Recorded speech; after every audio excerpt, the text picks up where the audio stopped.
I'm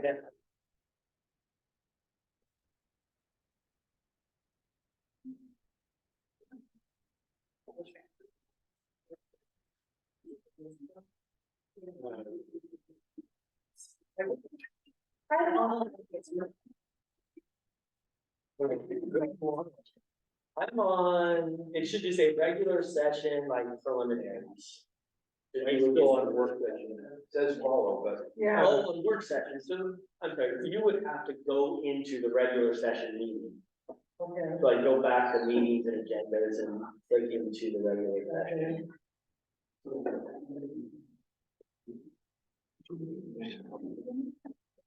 Okay. I know.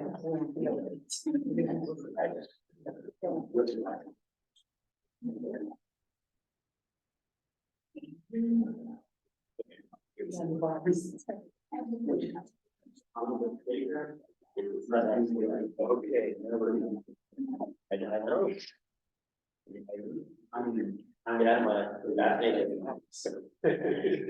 All right, well, you had a 6-minute dinner break. Ready to go on? 3 minutes past. 3 minutes, yeah. Okay.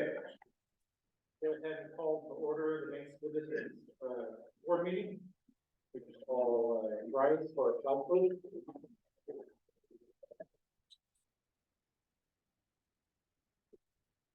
Allegiance to the flag of the United States of America, and to the republic.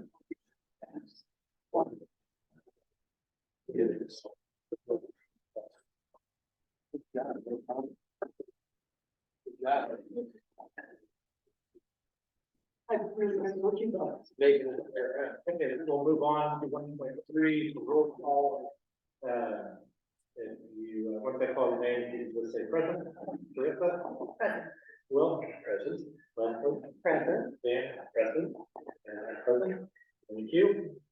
Let's welcome the Banks School District of Directors. Welcome to the public in the January regular business meeting. The board appreciates your participation in education of our students and welcomes your continued engagement. Move on to 1.5. Do I have an approval for the agenda? A motion? I move that we approve our agenda. I second it. All in favor? Aye. Passes unanimously. We'll move on to 1.6. The Banks School leadership.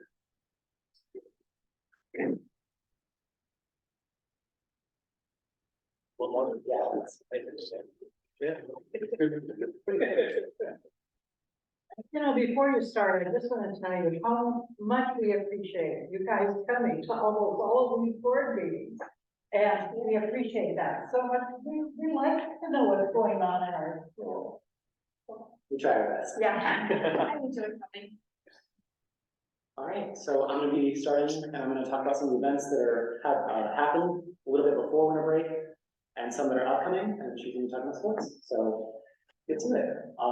Right before winter break, we had a play put on by the high school called Acts of Murder. It was a detective play about theater kids trying to solve a murder. It went really well, and from what I've heard, it was a very large turnout. Also, around the same time, about the 22nd of December, there was a winter concert put on by the high school and middle school, all 3 classes, percussion, band, and choir. They had a really good turnout, and 2 of their students, Natalie and Connor, who are both in band, are part of Honor Band now, and they just had their concert on Saturday. For robotics, they're first in their league, as they have been this entire season, and their qualifying tournament is the end of January. And upcoming, we also have Winter Formal. It's on January 21st at Schottengarten Dancing in Tiger. Tickets are 1 for 10 and 2 for 18, and it's masquerade themed. Also, with that, over the next 2 advisory periods, we're going to be using that time to make our own masks that are going to be customizable, completely funded by the senior class. So I'm really excited for that. I'm just going to keep it short and sweet and talk about the winter sports. So currently at the high school, the winter sports going on are wrestling and then girls and boys basketball. So wrestling this weekend is actually headed to Redmond for a really huge tournament. It's called the Classic. It's at the Deschutes County Fair Expo Center, and it's like All teams 1A through 6A want to go, so it's a really huge deal for all the rest. So if you see them this week, just wish them good luck, 'cause it's super exciting. I'm gonna go to watch, so I'm very excited for that.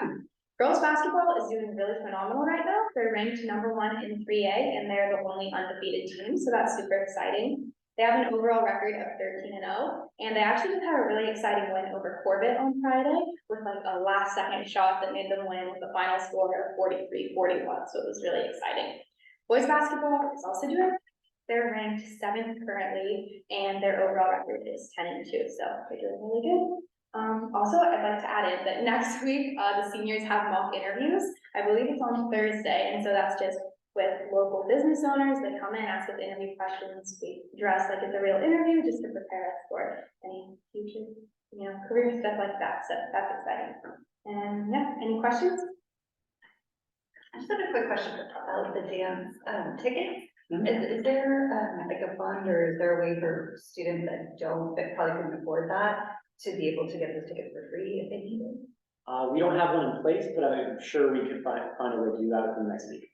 Just think that might be a nice thing to say, hey, if you need support, or, we want to make this open to everybody, just so that that's not a prohibited thing. I appreciate it. Okay. You want to? Thank you.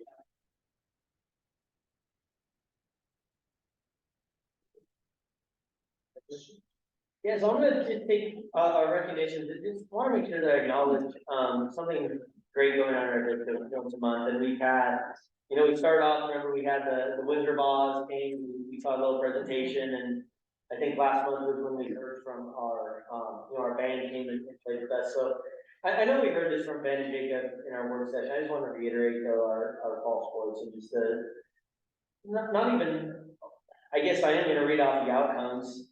But probably the more important part is how Jake and Ben are telling us just how the total participation keeps going up and how many kids are finding a place, whether it's in the performing arts, whether it's in any of the other science or STEAM activities or in our athletic programs, how our students are finding a way to stay connected and involved. So we know our football team did win our league. They lost in the semifinal to Kennedy. We know our volleyball team, those young ladies won league, they lost in the second round of the state playoffs. Our boys soccer team didn't finish the time leagues they probably hoped to, but just not only too much of the varsity team, but also what the coaches and the teams doing to develop in the younger years. I know they'll have a lot more success to come. Girls soccer won a rebound, made the state playoff the first time in some time. And then we also had our cross country team finding some success qualifying for state. And then Sophie Schoolmaker as finished with the state. So those results are probably easy to put down on paper and read, but probably the more important part is just the participation that our kids are able to engage in to stay connected to the schools. Thanks for that. All right. Move on to audience comments. We did not receive any virtual or live. Okay. Then we will move on to presentation reports. I'm gonna take the superintendent's one, and be fairly brief with it, because we have a few other reports tonight, but, just first and foremost, thank you all so much for your service. January is recognized in the state of Oregon as School Board Appreciation Month. The dedication that you show and the support you show to me, the leadership you show to me, and the guidance you show to our district and community is appreciated. Reminder that you're all volunteering your time to be here. It's not incredibly high paying rolling money. Hopefully you gain some satisfaction knowing that you are all impacting the lives of our kids and impacting the lives of our staff. So just a heartfelt appreciation. I've appreciated getting to know all of you in the past few months and just continue to be excited and look forward to being part of this community and seeing all the success that we can help our students achieve. I did want to give you a brief update on our kind of 4 teams, 4 committees, or superintendent committees that are sort of standing groups. That was what entailed my report. So we had the first meeting of our equity audit advisory team they met first in December. And first, thanks to Ingrid McDowell-Hart from Northwest Regional ESD, she came in and helped facilitate what she calls story circles. And those stories will come from her work as a community organizer. And we have a pretty diverse group on that equity team. You know, we have a group of individuals that are all trying to understand, how their experiences can help shape the school district. And you just really need to listen to what those story circles were helping to identify or helping to envision what an ideal school day would be. And coming, you know, having people with 12, I guess, diverse perspectives, all coming out with kind of keep that student focus in mind. I thought it was really great to kick off to that committee, engaging in some really fruitful and necessary dialogue. Again, all with the goal of understanding their outcomes and eventually making recommendations that will improve those outcomes. I guess the one piece I'll share, I know this community is, we've looked at, and I don't want to wrestle with this, I may be too strong of a word, but we've kind of wondered where the place for some of this dialogue occurs. I went into that equity audit team thinking it'd be really just pretty, transactional, if you will, and stick to the data. Well, it's just impossible to talk about kids and only stick to the data, but I think that team will provide a good venue to have some good discussions about what does it mean to ensure that every single student is successful, while elevating the life experiences of all of our students. So, I'll keep you posted on that one. Appreciate, Dan and Chris for being on that team. It'll be great. We'll continue to do that here. Our long-range facilities planning team, Will and Ron are on those teams. Continues to meet. I do think we're gaining some traction. I was really inspired our last meeting, and kind of the cut to the chase idea is 2040 seems to be a really good place for us to do some backward envisioning from. That 2040 time seems to be a spot where banks may hit a capacity that this campus is gonna have to think about moving expanded beyond it. But it does seem now in 2040 that this space will be one we can utilize to meet the growth of our kids in our community. And really talk about what does it look like and what is our vision for what those needs need to be at about that time. So we'll be working, getting some assessments, getting some official long-range facilities plans, getting some architectural, consultation work to come in, to really help us paint that picture of that 2040, and really backwards design from now. And what do we need to do between now and 2040 to incrementally move towards that vision. Leslie's on our strategic plan steering committee.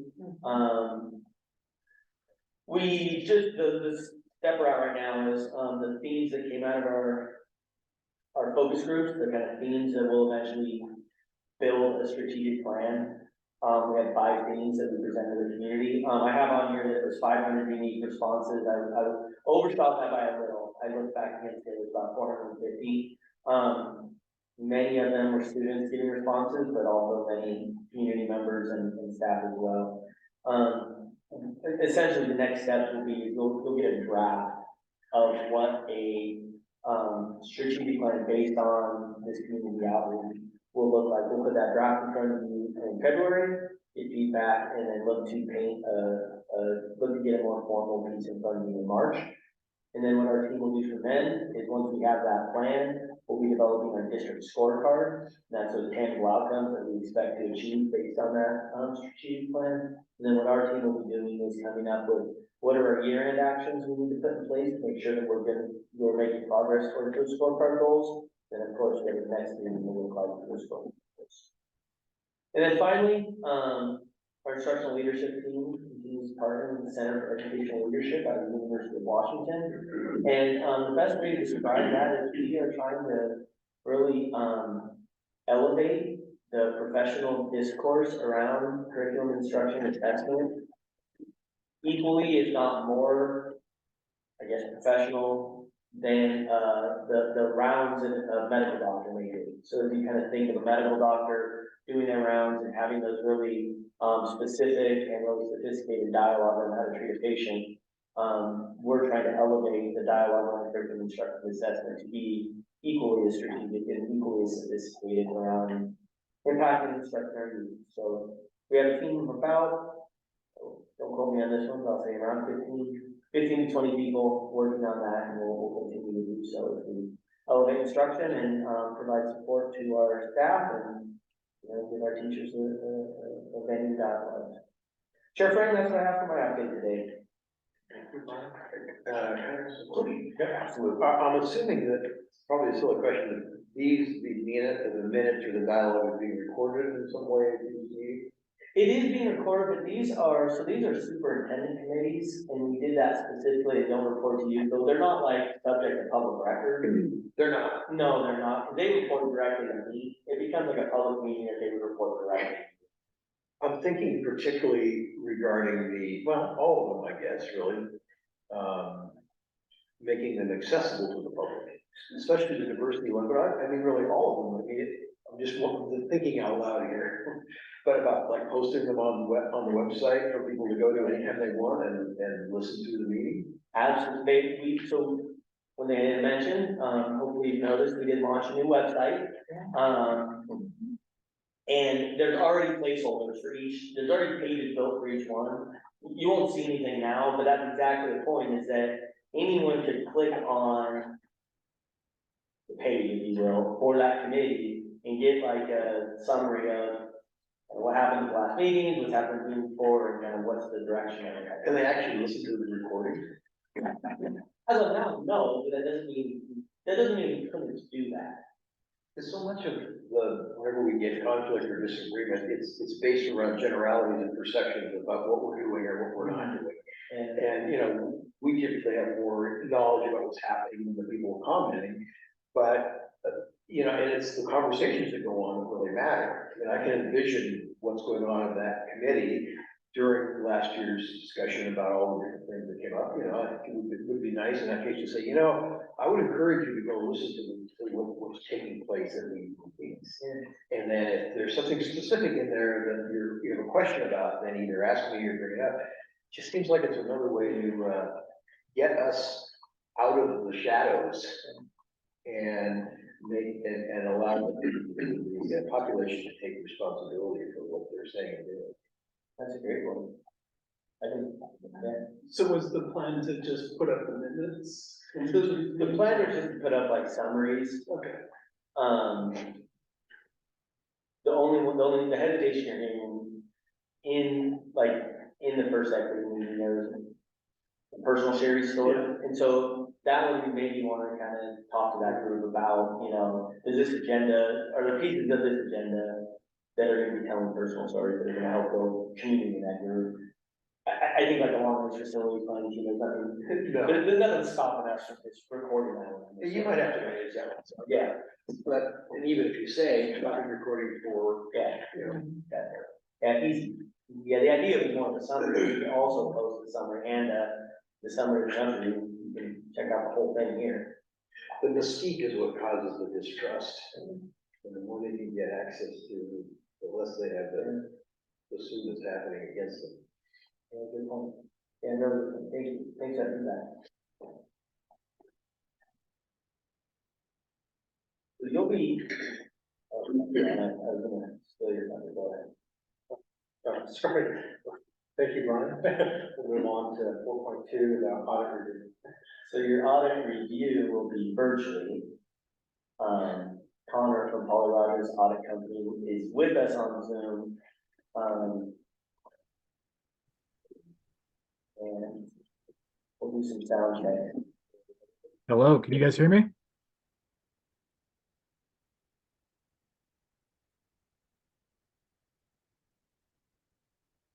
Can you guys hear me?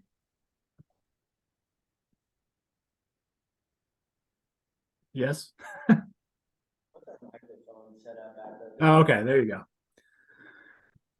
Okay, so quick introduction. I'm Connor Delaney, Senior Manager in charge of field work for Bannock School District's 21-22 financial audit. Just wanted to kind of get started and go over, there was 2 separate reports that were issued by us in association with the audit for 21-22. So I'll briefly just go over those, and then at the end, I'll just leave it open. If anyone has any specific questions, I'll try to hit those as best I can. Just kind of a quick summary and recap. This is kind of an interesting year this was actually my first year on the job, and also with new staff coming in, it was kind of a first year for everyone. So first years are typically the toughest, but everything went really well, and we were able to issue a clean opinion on the report. So very good news there. If I'm able to share my screen, let me try to do that. There we go. So everyone can see that. I'll talk about the two separate reports that we issued. So the independent auditors report, basically, this is the first page one of the financial reports where we provide our opinion on financial statements. And basically, in this first paragraph, we say, in our opinion, the financial statements are fairly presented in accordance with government accounting standards and generally accepted accounting principles. So basically what this is it's called an unmodified opinion. It's a clean opinion. It's the highest level opinion that we can provide on financial statements. So that's very good news. The only other real thing of note for 21-22 was this change in accounting principle. There was a new GASB standard that was implemented. It's kind of a nightmare for everyone, all the governments statewide, but it involved just additional disclosures around and accruals regarding the district's leases. So there's a whole to do with that, but finance staff, Dustin and everyone did a really good job putting those together. So got that updated nicely. And the rest of the letter, just kind of some standard wording, but really nothing of note there. The second letter we issued is just the general letter to the governing, shrink this down a little bit here. General letter to the governing body kind of provides a summary, just kind of a quick recap of what the audit process is, what it's intended to accomplish. So I'll just kind of hit some of the key points on here. So at the top, we talked about the purpose of the audit. Obviously, the purpose is for us to provide an opinion on the financial statements. And the way we do that is we do a kind of a variety of procedures. We kind of early in the year, we come out and talk to staff and kind of update our inquiries and just update our understanding of the accounting system and how transactions are processed at the district, what the policies and procedures kind of are. We also do some transaction sampling. We look at payroll records, check registers, accounts payable, receipts and deposits, things of that nature. Just kind of get a kind of a sampling to just kind of get an overall look at the district's processes and make sure that they're actually processing transaction the way they should be based on their policies. So after kind of putting that all together, all those inquiries and analytical procedures and sampling together, that's how we kind of put it all together and create an opinion on the financial statements. And that's how we can say we have basically a clean opinion on the financial statements. There's a few other items that we have to look at specific to Oregon law and Oregon regulations. That's mainly regarding the adoption of the budget and the fact that the board kind of goes through the same process every year of doing the public notices and doing the multiple meetings for giving the public a chance to look at the budget in advance. So we take a look at that and everything looked good there as well. And we also do a review of federal awards. So if I scroll down to the next page, results, just another recap of the results, unmodified opinion on the financials. Great job, everyone. State minimum standards, that's basically kind of the budget again and insurance requirements and things like that. Also specific to, we do some additional procedures specific to the SIA revenue funds because that's something that ODE requires, but no issues noted in any of those either. The federal awards, the single audit, that was all clean. And no separate management letter was issued because if there was major issues, we'd actually, we would issue a separate letter and kind of lay all those out, but there was no reason to do that. So really, basically, that's the main, there's some more just kind of boilerplate language throughout this report. Nothing major. And then at the end, it talks about some new upcoming GASBs. Next year, there's going to be GASB 96, which is kind of another pain in everyone's back because it's kind of additional valuation of IT arrangements and it's going to be kind of a process to put those together, but that's kind of the big things on the horizon. And other than that, I would just say great job.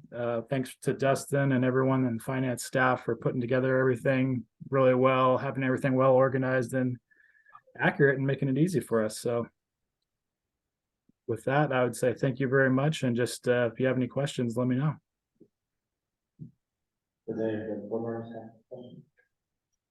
I'll clarify one thing for Connor. So this year, for the 21-22 audit, Are you, hold on, are you talking to Connor right now? 'Cause I'm not 100% sure you can do that. No, I'm not. I'm good. Oh, okay, I'm sorry, Connor. No worries. So they shifted us from one audit partner to another. So our audit partner was Tara Camp for about 10 years, and now it's Kenny Allen. So that's what he means by they're new. Connor himself, I know, has been an auditor for over a decade, so him himself is very experienced. And I would just say that I agree with him that when you switch from one audit team to another, there could be some difficulties, but I think it went very smoothly. And it also is, it's a good opportunity too, because you have different people who bring different perspectives and might see things differently. So it's almost like we got a new auditor without changing firms.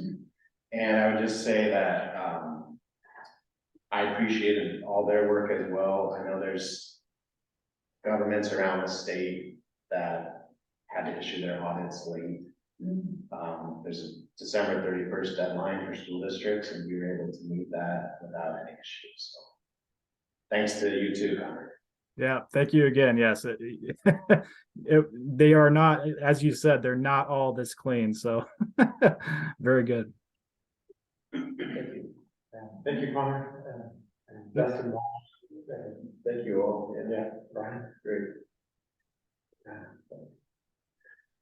Okay, I think we can move on to. Thanks, Connor. Sorry, Connor, thank you. Move on to the consent agenda. Do I have a motion to approve the consent agenda? Make a motion to approve the consent agenda. Second.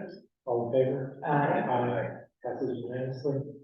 Move on to discussion items. We have first reading for some changes to a number of policies. Yeah, I'm gonna take this one. I'm trying to click through before, but give me one tiny second. So for those who've been on the board for a while, this is a little bit of a routine matter, but it is significant. Essentially, OSBA a few times a year, and generally twice, in January and in August, will make recommendations of policy changes. And those policy changes come into like kind of two categories. One which is recommended, that they sort of cleaned up language along the way, and then another that they call required. And really what those are really ones that need to be changed to just be in compliance with laws that are changed. And so the ones that you see in front of you, these are all ones that OSBA considers required.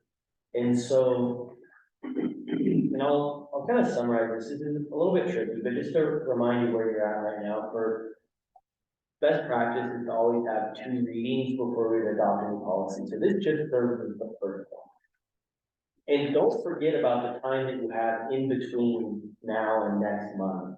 Please don't feel compelled to understand everything in every single one of these policies and then not get a chance to look at it again until you would consider action on it next month. The changes range from something as simple as updating the legal reference. Like it maybe used to reference 10 laws, now there's an 11, so it added it in. All the way to a bit more extreme, the one around students identified as talented and gifted is really going to cause us to do basically a complete kind of an audit of our system. There's quite a bit of it. So I am going to very briefly give you sort of my summary of the summary of all the policies. You also have in front of you a document that is a summary of the policy changes. So it sort of gives OSBA kind of legalese and opinion. You also have strike-through highlighted versions from what we had previously to what we have now. But if it's okay, I'm gonna take just a minute or two and sort of walk through what I feel the policy, or, I don't know, it's not my opinion, but the way I would describe what the policy changes are. So when we look at EFA and we look at, local wellness, that was something that has been talked about for a number of years, having this idea of a wellness committee for students and staff and some recommended actions. It just essentially got put on pause through COVID. So now things that we've had in Bank School District in our ARs, our administrative regulations, now that they have now gone into effective law. So essentially, really what this was is our AR now, everything in there needs to get shifted into policy, because it's like, it's required to do now. So there's not a ton of changes. It sort of describes what our wellness committee will look like, talks about things like healthy foods, healthy choices, and things like that for kids. But now it all lives in the policy as opposed to a policy and an AR. So your action would be to, next month would be to adopt the policy and to delete the previous AR. If you would have both, it would be better. Yeah, you can go ahead. So based off what we talked about, well, okay, question to you. Sure. Is there a timeframe that you need to be adopted, please? The plan would be for them to be adopted in February, but if you already have more questions. Yeah, I'll do it in March. Okay. Yeah, there's nothing that's, we have to be in compliance with the law and our actions, and so, which we already are, you'll see through all of these, there's nothing that we have a significant change in.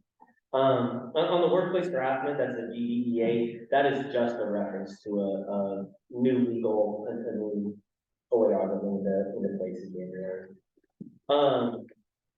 The GCDA and the AR associated with that policy, which is around fingerprints and background checks.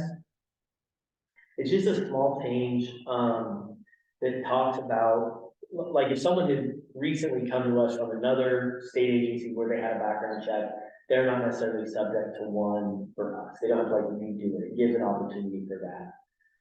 It goes in line with what TSBC, our licensing board, has changed as well, so it just makes our policies and our policies equivalent. And then just some simple language, instead of saying Department of Education, they say ODE, and just some simple things like that. IGBAF, in addition to adding legal references to the policy, IGBAF, the AR, which is regarding special education, talks about COVID recovery services for students that are receiving special education services. And so that just, our team is well aware of it, it's been in place, it's just now kind of memorializes it in policy. IGBBA, which is around students identified as talented and gifted, that's pretty significant. There's quite a bit of identification and an action that's in there, and it will cause us to review and audit our practices. I'm not saying we're not doing any of it, but it will, it's significant enough that it will cause us to audit our practices, which is good. IGDJ, I hope I'm doing even hold around your agenda, I tried. IGDJ, that one, okay, this used to be an optional policy. This used to be one where it was like school districts may do this, now it just landed into law. Essentially, it's around a lot of stuff with participation in athletics and activities. Really the newest piece of all of this, because we had accepted the optional part. We now, if we're gonna partner with any outside agency, like someone, like except a lot of our youth sports ones, right? We partner with them. If we have any kind of formal contract with an outside agency for athletics or activities, they must have an anti-discrimination policy. If they don't have it, then we're not allowed to partner with them. That was really the biggest change in all of that. And now everything's required. And then finally, JPAB, there's been a lot of talk about restraint and seclusion in special education for a number of years now. This, and I don't have the why behind it, but this specifically defines what a seclusion cell is, and explicitly prohibits it. Again, it won't cause action for us, we'll utilize that in our practices, or that we put it in that. So your path forward is on this. I can certainly answer any questions now, I can, look at them as well as we can, you also want to review, you can always ask questions in the interim between now and February to us, and we'll get you the best answer we have. If we don't have it, we'll reach out to OSBA, and then this will be on your February agenda, and you can, consider taking action. Are there any questions?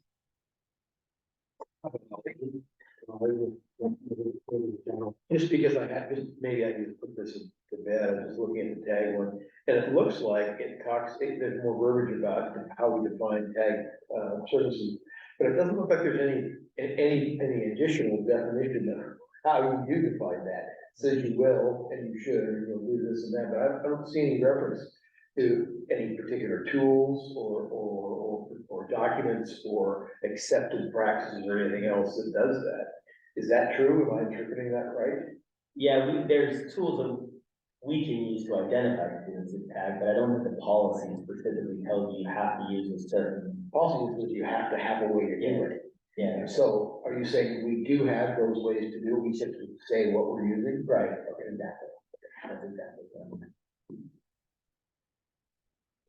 Any other questions? I'm excited about these changes. There's some really, really good stuff in here, so. Not that I get excited about reading policy, but sometimes, sometimes stuff needs to happen. Read this stuff, yeah, now. Yeah. We'll move on to action items. We have 7.1, the proposed Beckton School District easement. So remember last time, which I should have thought ahead and had Jolene join us last time, but Jolene Becker, city manager of the Banks, I almost said school district. The city of Banks is here with us. Y'all last time had some questions around what, kind of what would happen in the future. We grant easement, they build the water line or whatever, what was to happen in the future. So, the tools, the documents are there in front of you, and then, Jolene's here. Do you want to make any statements or anything first? Just answer any questions? I can say that, the reason why we're doing the easement, the water line project, is we got some grant money and we're going to finish, replacing some water lines on Wolf Street and Woodman Alley, and then also doing some street and road improvements. And the water line, the reason why we're doing the water line is we're removing all of our lines, so it doesn't dead end that one area. And so this will be, the water line will go through the existing, there's an existing easement right there with clean water service. The line will go within that same area with that existing easement with clean water service. And then the other part of the second part is the temporary construction easement is where the workers or construction company can get to the site through the, on the map it shows the temporary easement through the baseball parking lot into that area or by the housing on Willow Street. And the main line on the water line goes alongside the railroad tracks, and that's why they're trying to get into that area. So everything that is, you're asking for a permanent on is already covered by the clean water permit, and everything you're asking for a temporary on is not covered, but it'll go away after it's done. Yeah. Is that correct? Thank you. That's what we need.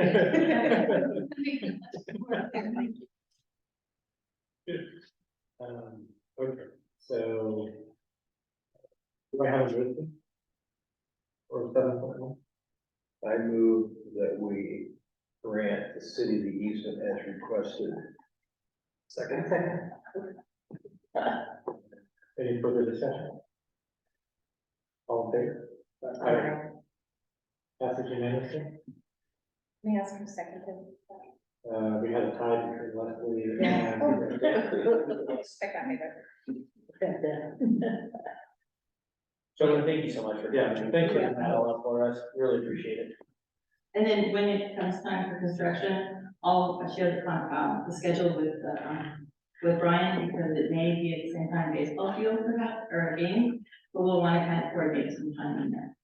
Okay, thanks, Joanne. Okay, moving on to 7.2,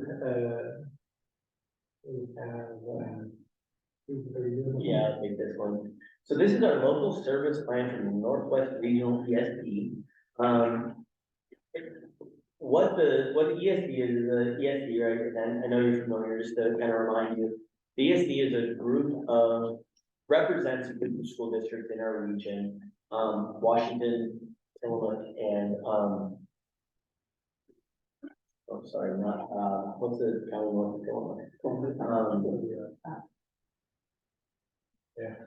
I keep saying Crockett, so that's not right, is it? Yeah, no. I think it's her best story. Yeah, lots of stuff, lots of. All right, been like 3 different states today, and I don't even know. Anyway, what they really do is they are to be a service to school district, that's their charge, right? They really try to provide things that maybe a single school district could not do on their own. So I talk about kind of 4 things when I talk about what they do for the parents. One, they provide services to us that we really can't scale up. You know, if we need like a 0.2 of a specialist, well, then they'll provide one of their employees to come do that work for us. A number of work in our special education department, a number of students receiving services through special education actually end up receiving the services in partnership with the DOE. They also provide a lot of infrastructure that we don't see. All of whatever these things are that are going through the internet right now are all going through a network that's, you know, maintained and built and on the backs of equipment for the ESP. They also provide a lot of technical support. I mentioned Inger, she's out helping with our equity audit. Our integrated guidance, which is kind of the investment account, Measure 98 work that we're doing. And if you remember from Marjorie and Laura's presentation, we talked about RPI and utilizing student data to make improvements. ESP helps us with technical support around that and other similar things. And they also make sure that banks have a voice in regional collaboration. I've sat next to Portland Public Superintendents, I've sat next to Sort of superintendents, you know, and just trying to collaborate around best decisions. So every year they need to pick a plan. Some of our general fund money is essentially diverted to the ESP. We get to kind of choose how to spend some of it, and they get to choose how to spend some of it. And so really the part that's a little bit more about them having to choose what to do. They do their own, here's how they come up with that process, is, they do their own internal, their team, their district, kind of reviews their data, comes up with a proposal. They get stakeholder input from teachers, counselors, students, etc. Then superintendents are asked to approve the local service plan. So the superintendent approved the local service plan in, I think it's November, I might have that date wrong. So pretty similar to any budget that happens. The difference is before it goes to their ESP board, all the local school boards also have to approve it. So that's the step that we're in right now. Essentially, it is, again, a plan that allows us to use about $350,000 of credits, they call it. So we get to kind of pick and choose what we want to use, and that mostly we use for staffing. And then the remainder of the things don't cost us any more money, but either we use them for technical support or we use them just for kind of advice and guidance. With that, that's my summary. I'm happy to answer any questions or talk about anything more specifically and what we choose to take action. You need a motion? Yes. Okay, I'll make a motion to approve the Northwest Regional ESP local service plan for 23-24. Second, discussion? All in favor? Aye. Passes unanimously. Thank you, Brian. And move on to board comment. Will, go ahead and start. Okay, I guess, among a lot of things that are going on, one of the most, to me, exciting is the progress you've made on standing up these committees and getting them moving forward. That they're all in critical areas that needed worked out for a long time. I'm amazed that you've been able to get them up and running this quickly. like you originally, the way you were reaching out, I think it's gonna, not to mention all the work it's gonna get done, but it's gonna broaden our base of support in the community dramatically. And I think that's hugely important because all these areas need it. And, you know, any kind of distribution of workload, in addition to increased engagement and further forward progress, I just think is great. And I'm really, really excited about that. So, other than that, I also think all the things coming up are exciting. I mean, of all those areas, I think we have a real opportunity, as you've heard me say, in negotiations, because, this is the time to do it. And I think we can turn it into what it should be. And, I'm excited about the facility committee and the direction we're headed, and, I'm excited what I'm hearing about the other things. So thank you, Brian, very much, and, thank you to, as always, the staff. And thanks, school district. Thank you. Your mom, Melissa? Yes, thanks, Will. We sure have a lot of positives in our school district.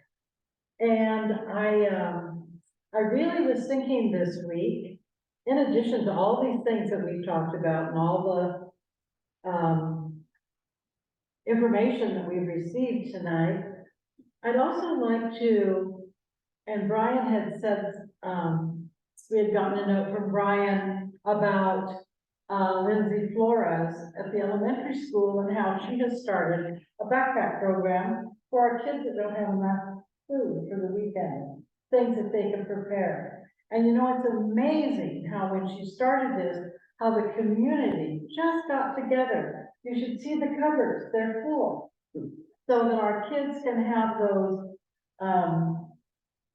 have food for the weekend. But anyway, I appreciated that so much. I also came across a little reading this week, and you know what? I've always felt this. I remember the teachers that changed my life because they believed in me. Tonight, we heard from our principals at the high school, and you know what? They believe in their kids, and this is why we have such success. Elementary, middle school, and high school. And I just appreciate that so much. We've had a good night tonight. A lot of information. Thank you, Lynn. Yeah. It's difficult to follow that. That was really awesome. But yeah, Happy New Year, by the way. Again, it was really nice to hear from Ben and Jacob, thank you. I'm really excited for this year. You know, following what Will was saying, I'm really excited to be part of the equity audit committee and hopefully that good things come out of that and the other committees as well to really kind of get the strategic plan up and running and figure out what we're supposed to look like. And the new website looks awesome. So thank you for that. And thanks for the great job on the audit. Appreciate that. Yeah, I'm in the same vein, right? It's a new year, it's a new energy, and I just really appreciate last month hearing from Marjorie and learning about what's happening at the elementary school and learning about what's happening with, what's happening at the high school. I just think we're getting so much information that it went a little longer than we had thought tonight, but because we haven't heard it, like this is a way for us to learn what's actually happening in our district, which is amazing. So, and I also just wanted to compliment our district, right? We have such an incredible district here and we have such an incredible community that we attracted the top talent in the state of Oregon. We got Brian as our superintendent, who is doing an outstanding job here. So blessed to have you, I truly believe this. And our other finalists, Melissa Goff, who is the other companion here, or the other finalist, has just been elected by our governor to be the advisor, education advisor for the state of Oregon.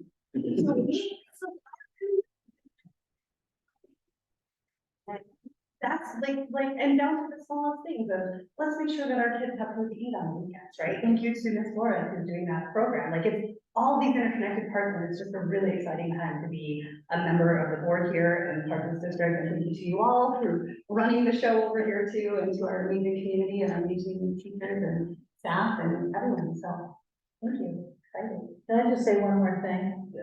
I think I can speak for all of us. We are honored that we are in this position. We love our schools, we love our teachers, our staff. We really are here for you. Must be hard to follow. I guess just my comments, I didn't do this last time and I should have, but Allison Evans came here and she had a student perform for us. And she is our music teacher in the high school, and it was just amazing. Amazing to take the time to get the kids here, to do the performance, what she's trying to build. Our music program is needs some help, and I think she's the right person to lead us there. And so I'm really encouraged by that. And for those people that weren't able to be here for our work session, the high school was talking about the number of participation that we're seeing across the sports and drama, equestrian, cross, you name it, what our community is able to perform at our high school. It just doesn't start at the high school, middle school, elementary school, our parents, they're engaged, taking their kids from point A to point B. It says a lot about our community. Robotics, and the work that they're doing, it's very much appreciated. And so, to our community members, thank you. We're doing wonderful things here. With that, I'll go ahead and adjourn. Thank you, everyone. Over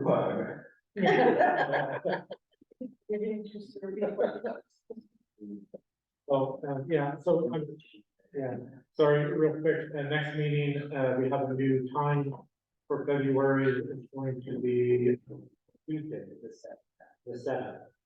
So, that will be posted, but we do have some conflicts on the second Monday, so, first week. With that, go ahead and begin. Thank you.